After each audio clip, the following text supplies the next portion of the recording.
Espero que eu consiga olhar para os irmãos com essas luzes olhando para mim. É uma experiência nova também. Mas nós queremos nos voltar para a meditação da Palavra de Deus. Nós vamos orar mais uma vez e vamos avançar. Nosso Deus, nosso Pai, o Teu amor, a Tua graça, a Tua bondade enchem os nossos corações. Quando vemos como o Senhor age em nós e na sua infinita misericórdia através de nós. Obrigado por esta igreja, obrigado pelo Teu Espírito que em nós habita como seu povo, obrigado pela palavra que nos deixaste e pedimos agora que o Senhor nos guie por ela, ministre aos nossos corações e possamos ser fortalecidos, instruídos, edificados nesta noite e assim conhecê-lo melhor. Pedimos isto, Pai, cientes de que o Senhor está aqui pelo seu Espírito e quer nos falar. Ajuda-nos a focar no Senhor, na sua palavra. Qualquer pensamento, ó Deus, que venha de fora e que nos desvie, em nome de Jesus, que caia por terra. Nós nos rendemos a Ti, Pai, em nome de Jesus. Amém. Nós vamos meditar nessa noite num texto de Êxodo capítulo 6, versos 3 a 8. Se você tem Bíblia e quiser abrir, Êxodo capítulo 6, versos 3 a 8.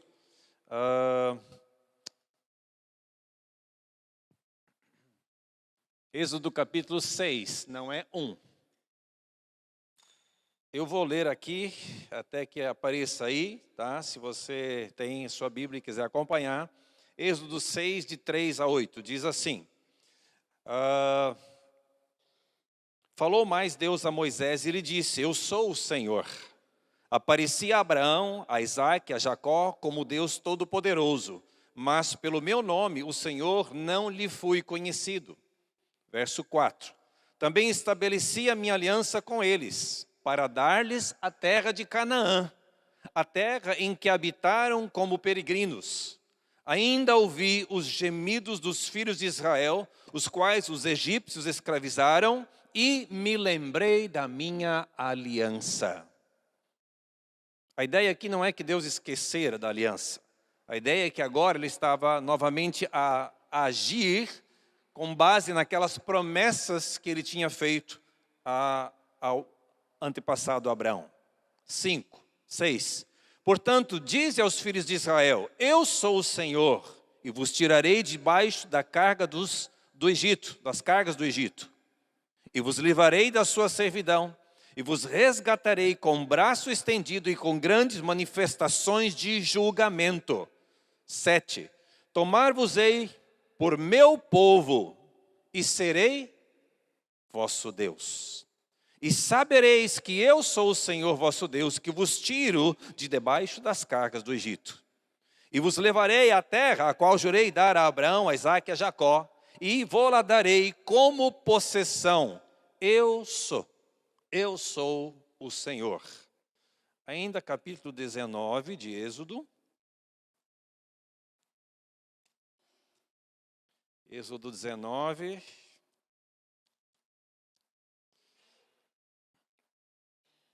Nós vamos ler só versos 5 e 6. Êxodo 19 é quando eles já saíram do Egito e se encontram com o Senhor no Monte Sinai, onde Deus se manifesta com poder, com relâmpagos, trovões, fogo, no alto do monte, e o povo fica ali aterrorizado com toda aquela glória de Deus. E Deus então fala, através de Moisés, ao seu povo. E uma das coisas que ele fala é isso. E depois entrega a lei a Moisés, que está no capítulo 20. Mas então ele diz, agora, pois, se diligentemente ouvirdes a minha voz e guardardes a minha aliança, então sereis a minha propriedade peculiar dentre todos os povos, porque toda a terra é minha. Verso 6. Vós me sereis reino de sacerdotes e nação santa. São estas as palavras que falarás aos filhos de Israel. No mundo antigo, as sociedades eram organizadas na base da família estendida ou alargada, como dizemos lá em Moçambique. Essa família se tornava um clã, que também se tornava então um povo. Mas o que acontecia, irmãos? Frequentemente havia conflito entre os povos, ou as tribos, ou as etnias. Um roubava o gado do outro, roubavam as colheitas, destruíam casas, tomavam família, né, matavam às vezes os pais e levavam os filhos. Então isso causava muito sofrimento. Então depois de muito sofrimento, depois de perder família, alguém tomava a iniciativa para resolver a situação. Como fazer as pazes? Então o que faziam? Faziam uma aliança. E a aliança era uma maneira de estabelecer um novo relacionamento que lhes daria então paz. Isso implicaria em assumir novas responsabilidades uns com os outros e também privilégios como membros da família. Havia uma cerimônia para celebrar esta aliança. Havia aperto de mão, havia troca de presentes e, em muitos casos, havia casamentos entre os filhos dos clãs que estavam antes em conflito. Então, para selar a paz e dizer, agora nós somos família, davam os seus filhos em casamento. Mas havia mais algo, uma coisa que acontecia, irmãos. E essa era a parte mais importante. Era um juramento que era feito. E esse juramento era selado através de um ritual. Tomava-se um animal, derramava-se o seu sangue e ali então era feito este compromisso. Esse juramento era selado com o sacrifício de um animal. O que isso significava? Simbolicamente, o que estava-se a dizer ali é que aquele que não cumprisse a sua parte no juramento morreria como aquele animal. Então, era uma coisa bastante séria. Era neste contexto, irmãos, que os nossos patriarcas bíblicos viviam. E foi nesse contexto que Deus fez aliança com o seu povo, que começou mais explicitamente com Abraão e com os seus descendentes. Se nós fôssemos resumir, irmãos, a ideia de aliança no mundo antigo, poderíamos dizer que aliança é um relacionamento voluntário, as partes fazem isso voluntariamente, através do qual pessoas se unem e assumem, então, obrigações mútuas e também arcam com as consequências desse relacionamento. Desde o início da criação, irmãos, mesmo que não há uma aliança explícita de Deus com Adão, nós temos uma aliança implícita naquilo que Deus diz a Adão desde a criação. Deus estabeleceu aliança com a humanidade, depois com Noé, depois com Abraão, Moisés, e aí o povo, né? Depois com Davi e assim sucessivamente. A aliança era uma maneira de definir qual era o relacionamento que Deus tinha então com o seu povo. Como eles deveriam relacionar-se, Deus e o seu povo. Então nós vamos olhar, irmãos, assim rapidamente em 3 aspectos que explicam a aliança de Deus com o seu povo. O primeiro aspecto é que a aliança, irmãos, ela é um relacionamento seguro. A aliança é um relacionamento seguro. Deus, através da aliança que Ele fez com o seu povo no Antigo Testamento e com o seu povo no Novo Testamento, Ele traz, irmãos, garantias à nossa vida. Ele traz segurança neste relacionamento. Deus não é como um cônjuge instável ou imaturo, que um dia ama e outro dia não ama mais, um dia ama, diz, não, eu quero ficar com você, outro dia vira as costas por qualquer motivo e vai embora. Não. Às vezes, diante dos problemas da vida, da nossa fraqueza, dos nossos próprios pecados, nós podemos chegar a perguntar, mas será que Deus não vai se afastar de mim ou de nós? Será que Deus não vai nos abandonar? Ou será que Ele não me abandonou por alguma razão? Irmãos, nós podemos ter dúvida no nosso relacionamento com Deus. Mas na aliança, esse Deus que comanda o universo inteiro, esse Deus que assumiu compromissos e obrigações, irmãos, e jurou pelo seu próprio nome, porque não havia ninguém acima dele para jurar, irmãos. Esse Deus, ele vai cuidar de nós, o seu povo. Ele prometeu, irmãos, ele vai fazer. Então, há textos que afirmam essa verdade. O Senhor, o seu Deus, vai com vocês. Nunca os deixará, nunca os abandonará. Isso Moisés disse ao seu povo lá em Deuteronômio 31:6. Chegamos no Novo Testamento, ouvimos a mesma coisa. De maneira alguma te deixarei, nunca jamais te abandonarei. O autor de Hebreus, quando escreve essa carta, estou lendo aqui 13:5, Hebreus 13:5, ele usa duas negativas na língua grega, que são a maneira mais forte de expressar, olha, isso é impossível, nunca jamais, eu hei de te abandonar. Nós precisamos lembrar, irmãos, que nem tudo na vida anda ou acontece como nós desejamos, como nós gostaríamos.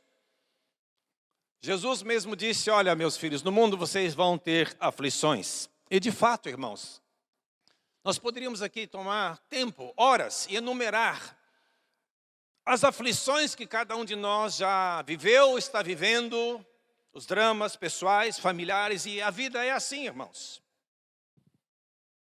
Teremos muitas aflições.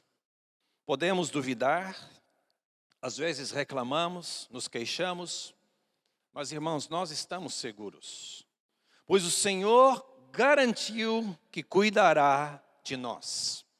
Deus não nos deixará em nenhuma circunstância.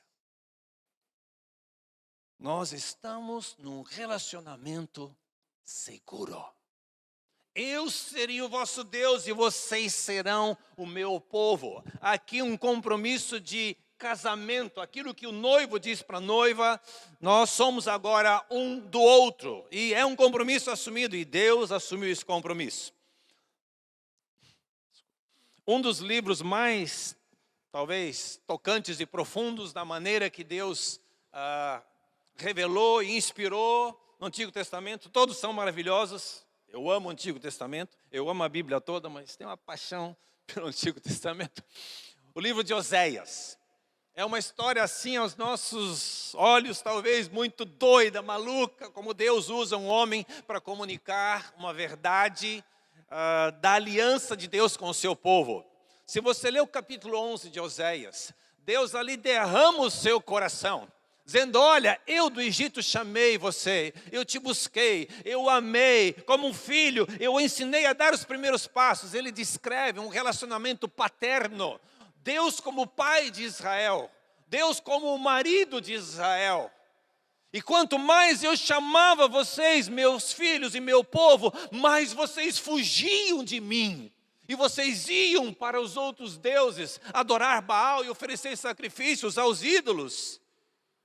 No verso 11 ele diz, mas como eu poderia deixá-los? Como eu poderia abandoná-los? O meu coração está comovido dentro de mim e a minha compaixão transborda. Oséias 11:8.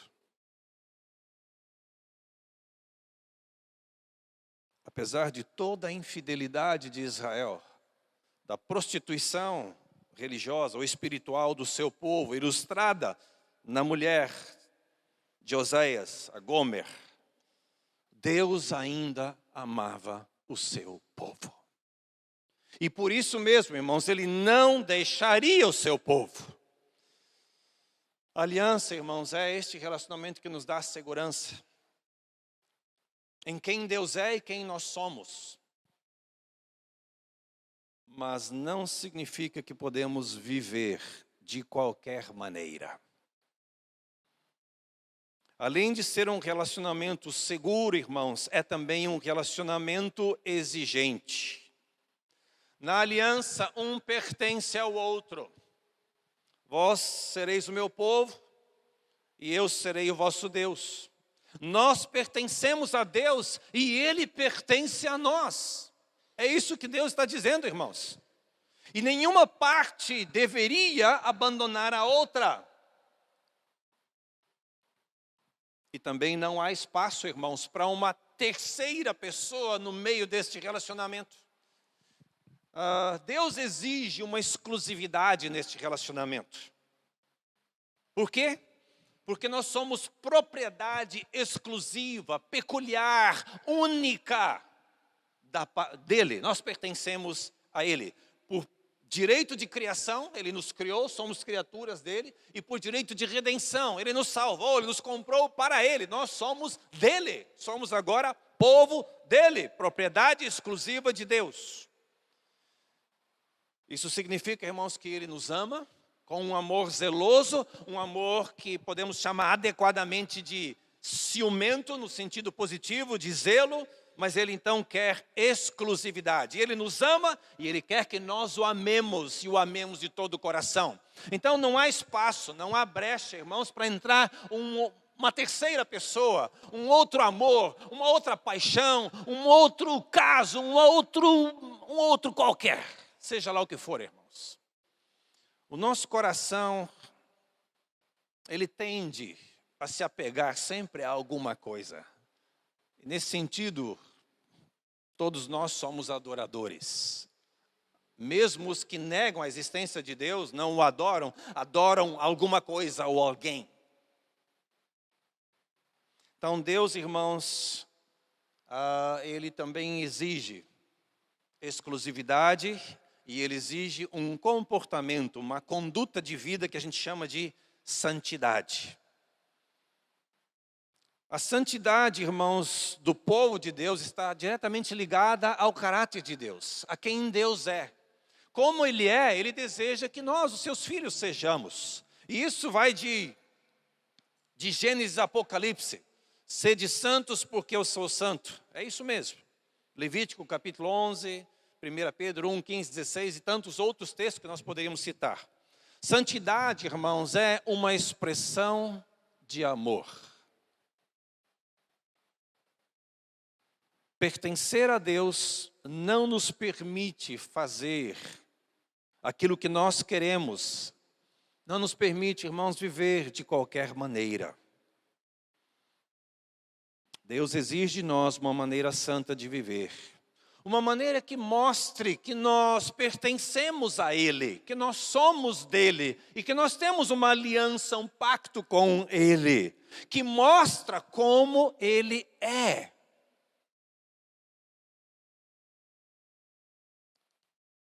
No relacionamento da aliança, irmãos, Deus pega inimigos, grupos, pessoas que eram seus inimigos, que estavam longe dele, e faz deles a sua família. Isso é um grande milagre. Então Deus começa a explicar a esta família, que Ele comprou, adotou, o estilo de vida, o comportamento que lhe agrada, como a sua família deve viver aqui na terra. Israel era o povo amado de Deus. Mas Israel, irmãos, repetidamente foi infiel. Quebrou a aliança com Deus. Desobedeceu, rebelou-se e assim por diante. A gente conhece a história bíblica. Foram atrás de outros deuses, se prostituíram espiritualmente. E Deus sempre dizendo, a infidelidade de vocês vai lhes causar sofrimento, castigo. E assim foi. Mas Deus não abandonou o seu povo. Ele fez, irmãos, em meio às situações de maior gravidade, de abandono, de rebeldia, ainda assim Deus ali lhes fazia promessas de juízo, mas também promessas de perdão, de restauração, de reconciliação. Quando desobedecemos, irmãos, Deus que nos ama, Ele nos corrige, Ele nos disciplina, mas Ele não nos abandona. A aliança, irmãos, é um relacionamento seguro, porém exigente. E além disso, é um relacionamento com propósito.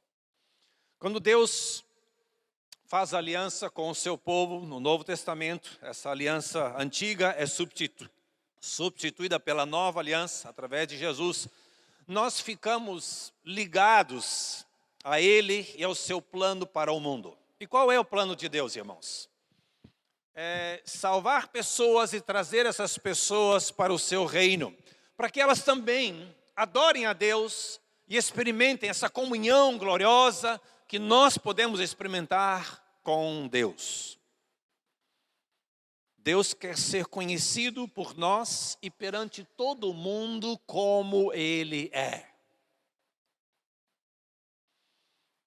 Quando o Senhor colocou os nossos pais, Adão e Eva, irmãos, como representantes dele no jardim do Éden, eles desobedeceram e estragaram as coisas.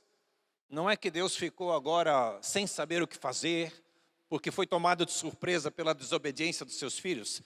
Isso nunca acontece com Deus, né? Mas o fato é que houve ali um grande estrago, irmãos, e nós continuamos fazendo a mesma coisa. Mas Deus vai colocar todas as coisas em ordem. Ele vai eliminar todo o mal, vai fazer uma nova criação. Tudo isso através da obra gloriosa do seu Filho Jesus na cruz, da sua ressurreição e da sua volta futura. Quando nós cremos em Cristo, irmãos, como Salvador, eu espero que você já tenha tomado essa decisão de submeter a sua vida a Jesus, crer nele como Salvador e assim experimentar esta aliança, este relacionamento íntimo com o seu Criador. Quando cremos em Jesus, irmãos, nós somos incluídos na aliança com Deus. Passamos a fazer parte deste relacionamento. Passamos a fazer parte do povo de Deus. E como povo de Deus, Ele partilha conosco a sua própria missão. Pedro nos ensina no seu capítulo 1, capítulo 1, 2, 1 Pedro capítulo 2, 9, na verdade. Vocês, porém, são geração eleita, sacerdócio real, nação santa, povo exclusivo, propriedade exclusiva de Deus. Nós já lemos isso, irmãos. Lemos em Êxodo. Agora estamos lendo em 1 Pedro. Percebe a conexão entre o Antigo e o Novo? Pedro está usando as mesmas frases, a mesma ideia de aliança que havia no Antigo, ele está usando aqui agora com o povo de Deus. E ele diz que nós somos isso para anunciar as grandezas daquele que os chamou das trevas para a sua maravilhosa luz. Estamos aqui, irmãos, para viver como povo da aliança e anunciar a salvação do Senhor Jesus ao mundo. E aguardamos o fim. Nós olhamos para frente e temos essa certeza, essa esperança viva, irmãos, de que o Senhor Jesus vai voltar e vai completar aquilo que ainda falta se fazer, que é a consumação do seu reino. O mal deixar de existir, Ele fazer novas todas as coisas, julgar todas as pessoas. Ele vai voltar, destruir o diabo, julgar todos os mortos, os que não creram para a condenação e os que creram para a vida eterna. Ele implantará o seu reino e nós reinaremos com Ele nos novos céus e nova terra, irmãos. É isso que a Bíblia nos ensina de Gênesis a Apocalipse. Irmãos, nós temos um imenso e imerecido privilégio, irmãos, de conhecer o Senhor Jesus, de receber dele perdão, reconciliação e de entrarmos nesta aliança, neste relacionamento íntimo com o nosso Deus. Estamos num relacionamento seguro, Deus nos ama e prometeu jamais nos abandonar. Num relacionamento, porém, exigente. Deus é santo, irmãos, e Ele espera que nós lhe obedeçamos e vivamos de uma forma exclusiva para Ele. E de um relacionamento com propósito. Nós somos povo de Deus, irmãos, mas não estamos aqui apenas para curtir o nosso Deus, as bênçãos do nosso Deus, as promessas e a expectativa de futuro glorioso. Não, nós estamos aqui para servir aos propósitos de Deus na terra, porque sempre o plano dele, irmãos, foi abençoar, não apenas 2, 3, mas pessoas, povos, tribos do mundo inteiro. Quando Deus chamou Abraão, capítulo 12, 1 a 3 de Gênesis, ele diz a Abraão: eu vou te abençoar, eu vou fazer isso, eu vou te dar herdeiro, eu vou te dar um povo, eu vou te dar uma terra, e você vai abençoar todas as famílias da terra, todas as etnias da terra. Isso se cumpriu em Cristo, irmãos. É este o plano de Deus, é abençoar todos os povos da terra. Nós não podemos, irmãos, olhar para a missão como um pontinho apenas circunscrito à nossa área de convivência ou geograficamente onde nós vivemos. Irmãos, Deus olha para o mundo inteiro. Os olhos do Senhor estão em toda a terra. Ele tem povo dele em toda a terra. E Ele partilha conosco, irmãos, esse privilégio de sermos os seus anunciadores, anunciar as virtudes daquele que nos chamou das trevas para a sua maravilhosa luz. Irmãos, isso não é apenas um fardo, isto é um privilégio, sermos cooperadores de Deus.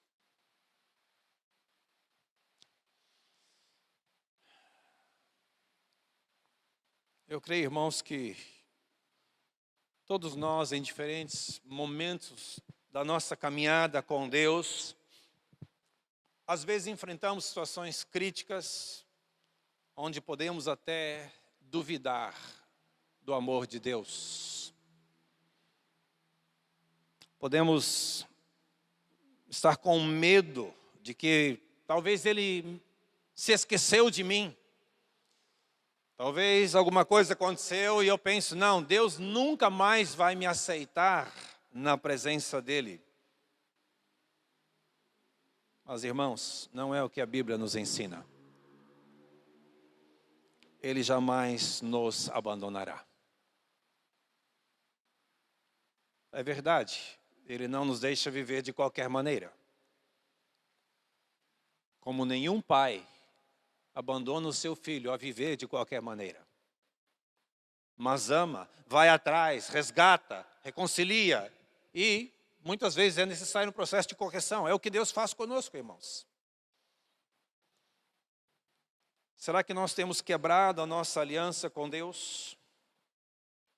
Estamos num mundo, irmãos, onde a pressão vem de todos os lados, todos os dias, 24 horas, 7 dias por semana, nós estamos expostos a outros valores, a outras visões de mundo, a outros projetos de vida e mundo, né?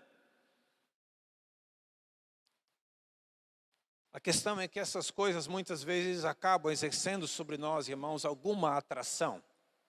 Somos atraídos, somos tentados, somos às vezes seduzidos por coisas que nos dão um prazer imediato, mas que estão fora da vontade de Deus. Podemos estar sendo atraídos por coisas. 1 João capítulo 2, versos 15 a 17, João fala do amor ao mundo.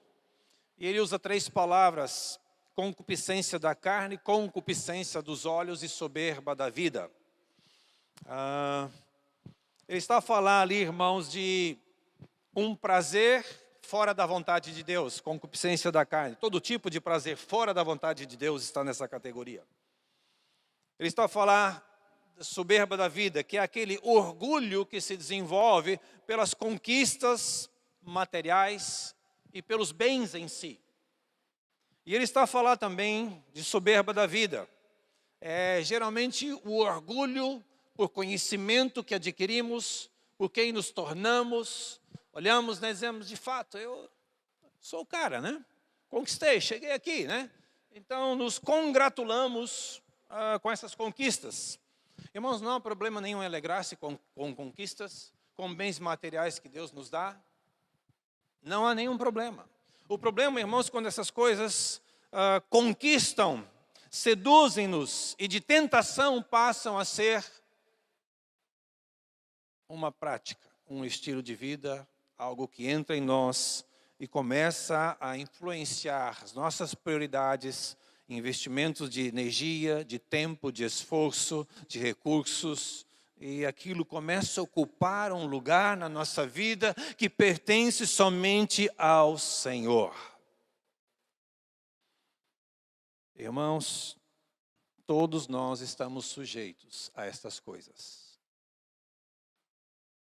Por isso devemos humildemente, irmãos, nos examinar com constância e ouvir a voz de Deus, nos expor à palavra de Deus, conversar com Deus, ter comunhão com irmãos, receber dos irmãos tanto palavras de encorajamento e incentivo, quanto palavras de exortação e, se necessário, correção e disciplina, irmãos. É assim.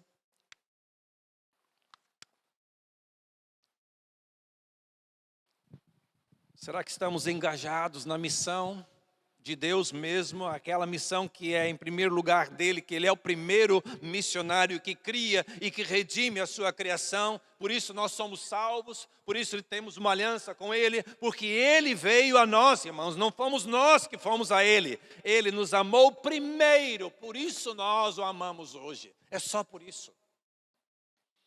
Mas se estamos em Cristo, irmãos, recebemos de Cristo tudo isso, não há como nos excluirmos, eximirmos, isentarmos do compromisso missionário.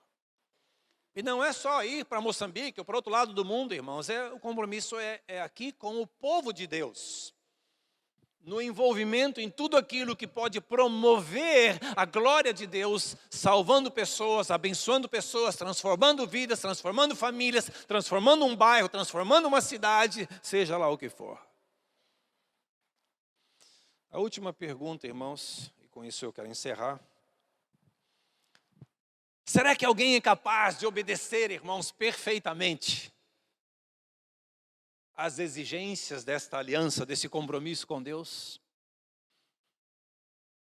Se você crê em Jesus como Salvador, você nasceu de novo, você tem uma nova natureza espiritual dentro de si, que agora quer agradar a Deus, quer viver para Deus, mas ainda assim existe dentro de nós, irmãos, uma antiga e velha natureza que tenta lançar-se sobre nós e de assalto tomar o controle das nossas vidas novamente. Será que alguém consegue obedecer perfeitamente os termos da aliança? Israel, o povo amado de Deus, não cumpriu a aliança.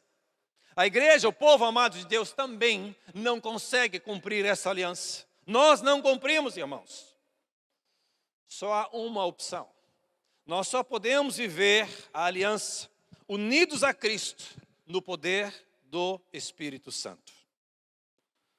Sem, irmãos, esta união espiritual que é alimentada, praticada, experimentada em todos os níveis, com a pessoa de Jesus, no poder do Espírito que Ele deu a nós, a sua igreja, o seu povo, não há hipótese, irmãos, de vermos uma vida que agrade a Deus. Cristianismo não é difícil, irmãos, cristianismo é impossível de ser vivido, tá?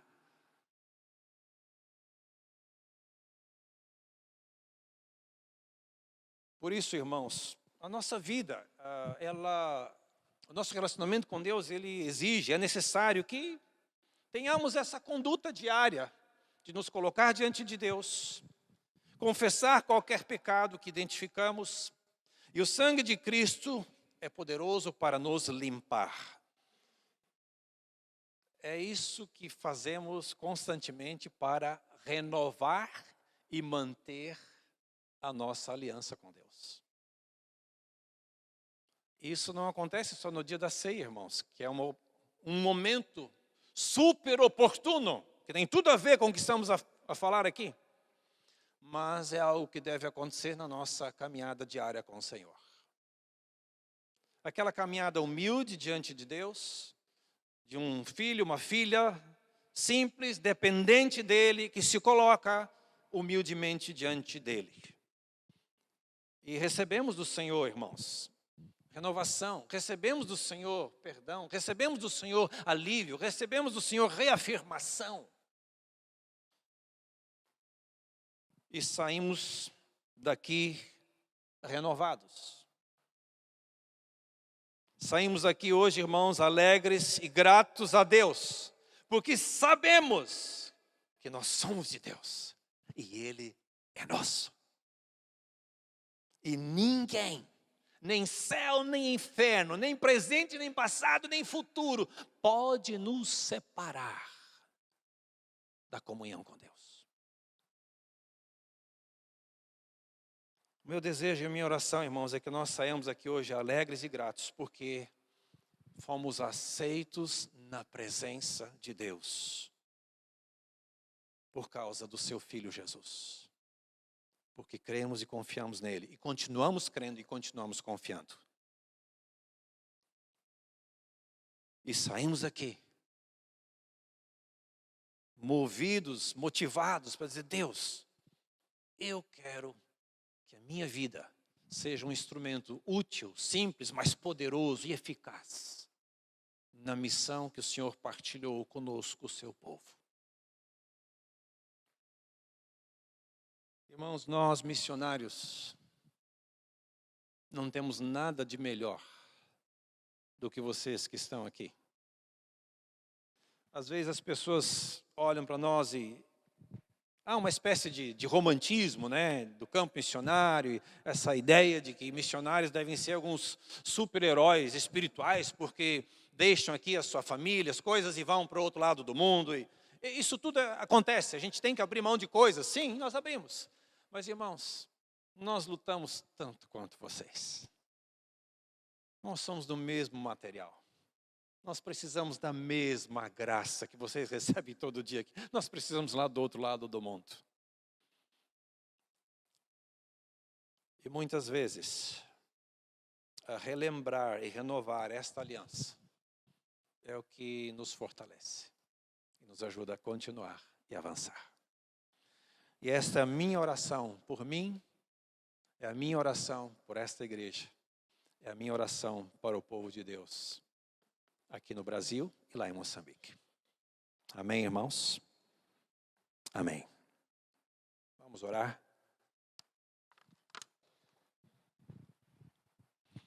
Senhor, glorificado seja o teu nome, porque tu és Deus, o único Deus verdadeiro, o Deus que na sua infinita bondade, sabedoria e poder decidiu se revelar a nós, dar-se a conhecer a nós. E o Senhor não apenas enviou os profetas, os anjos, mas enviou o próprio Filho em carne e osso, que entrou na nossa realidade para morrer, para viver a nossa vida e morrer a nossa morte.